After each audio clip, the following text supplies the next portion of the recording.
አሁን እኛ በር ላይ ጥለን መተን እኮ ነዳያን እየለመኑን ገብተን ቤተክርስቲያን ውስጥ ጧፍ እናበራለን፣ ሻማ እናበራለን። ድሃውን ረግጠ ገብተ መቅደስ ገብተ ሻማ ብታበራ የድሃው እንባ ያበራኸውን ሻማ ያጠፋዋል ይላል። ያጠፋዋል። ድሃውን ረግጠ ከሄድክ ማለት ክርስቶስ በድሃ ውስጥ አለ የለም? አዎ። አባ ቢሾይ የተባለ አባት ያደረገውን ልንገራችሁ። አባ ቢሾይ የመጣ የሄደውን ሰው እግር ያጥብ ነበረ። ስራው በቃ እግር ማጠብ ነው። ከኔ ጋር ናችሁ ምዕመናን? ጉድጓድ አለችው። እኔ እግዚአብሔር ፈቅዶልኝ ተሳልም ያለው እናንተንም ለመሳለም ያብቃችሁ። ያቺ ጉድጓድ አለች አሁንም ግብፅ ውስጥ እና ጉድጓድ ውስጥ ያጥባል። አጥቦ ሲጨርስ የእንግዳውን እግር ይስማል አይደለ? አሁን ቀረ እንጂ እኮ ድሮ ባህላችን እንደዚህ ነው።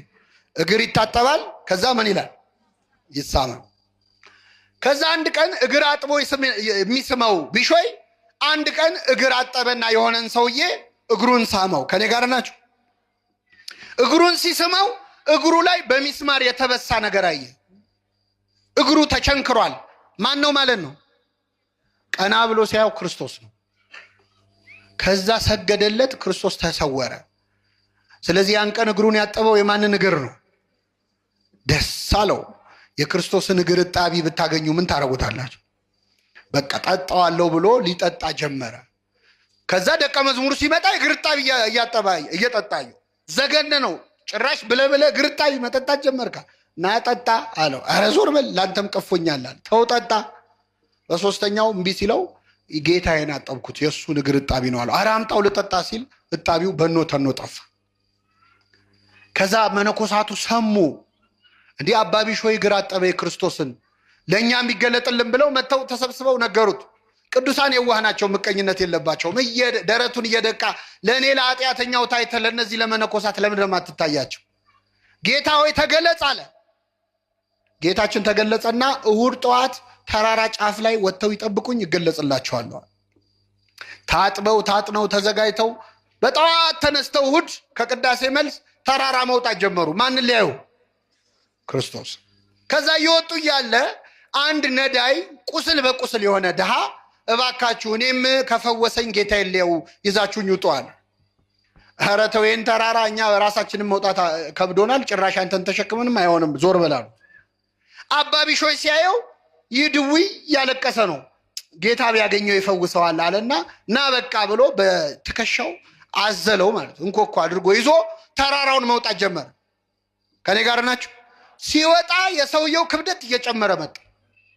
ሲወጣ አሁንም ክብደቱ እንደ ሰውየ ኪሎ እየጨመረ ነው እንደሚመጣው ብሎ ቀና ብሎ ሲያየው ክርስቶስ ራሱ ነው። ሰማይና ምድር የማይሸከሙን እኔ እንዴት እሸከምሃለሁ አለው። ክርስቶስ ባርኮት ሄደ። እነዛ ሰዎች ውሰዱኝ ሲላቸው ጥለው የሄዱት ማንን ነበረ?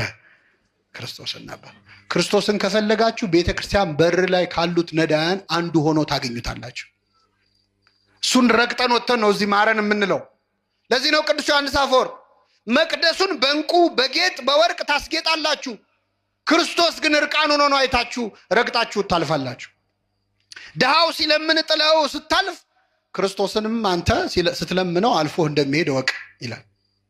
ስለዚህ ዮሴፍና ኒቆዲሞስ ያገኙትን በረከት የሚፈልግ እርቃኑን የወደቀ ብዙ ድሃ አለ፣ እሱን አልብሱ ለእኔ እንዳደረጋችሁ ትቆጥረዋለሁ ነው ያለው። የኒቆዲሞስ ክርስትና እያየነው ያደገ ክርስትና ነው።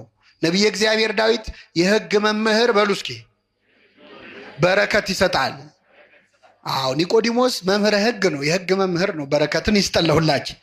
ወይሐውር እምኃይል ውስተ ኃይል፣ ከኃይል ወደ ኃይል ይሄዳል ብሏል።